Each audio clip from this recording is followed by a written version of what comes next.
Kasen. One year, the poet Suiko made his way to Tenshukaku and presented the Kasen's work for the shogun's perusal.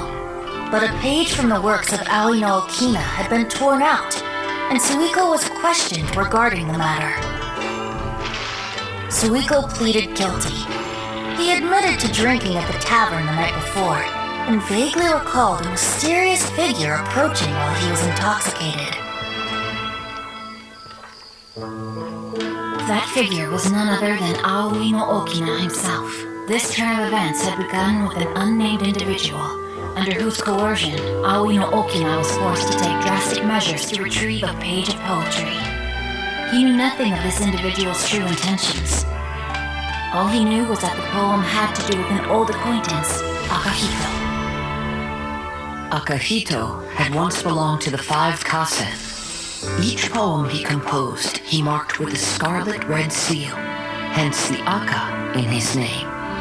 Such a distinguished writer was he, and yet one of the poems he had submitted the previous year was found to be plagiarized. Akahito was exiled for his crimes, and only 4 of the 5 Kasen remained. Sumizome went over Akahito's poems and noticed that the plagiarized poem lacked his seal.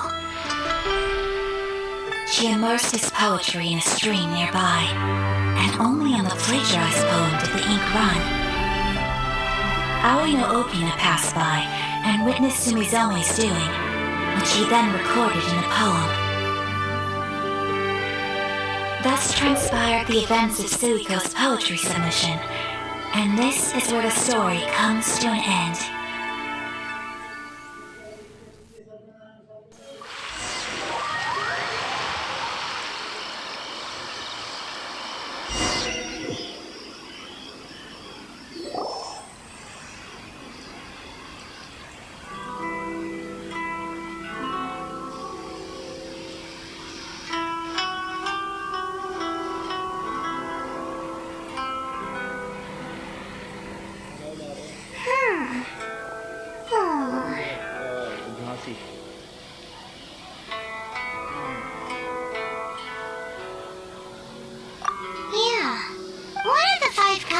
It's just that, how could the story of the 5 Kasen finish without him appearing at all?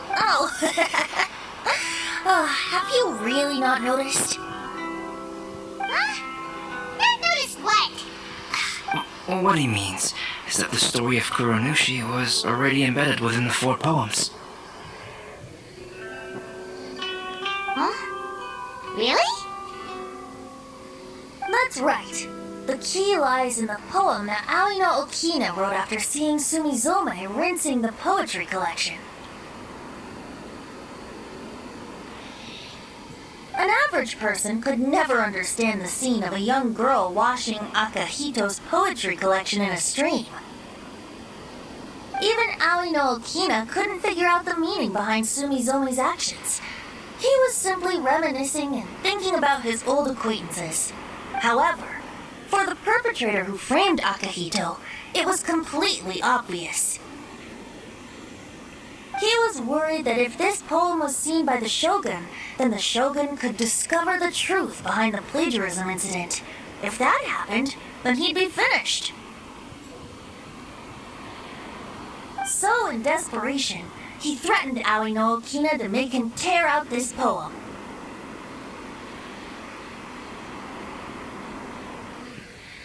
Which means the one who threatened Aoi no Okina is the same person that framed Akahito. What? Kuronushi? That's right. Though there are only 4 poems, they still managed to tell the complete story of all 5 Kasen. Since the shogun mentioned in the poems is certainly not the one of the 5 Kasen, the only character left is the mysterious one with an unknown identity.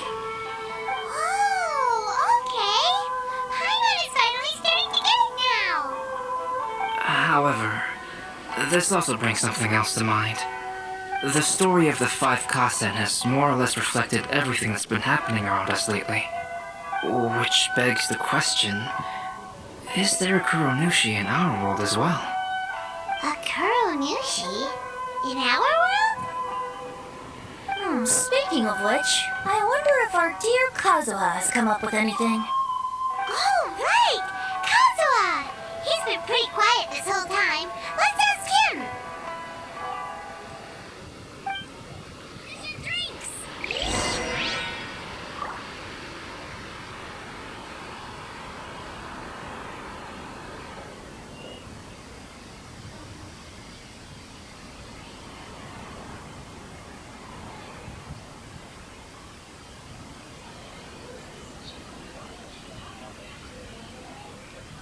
Welcome home, almighty Shogun. Make sure you get in line early to buy your अब special तक समझा ही रहा बस निकल ही रहा मैंने पूछ लेना उनसे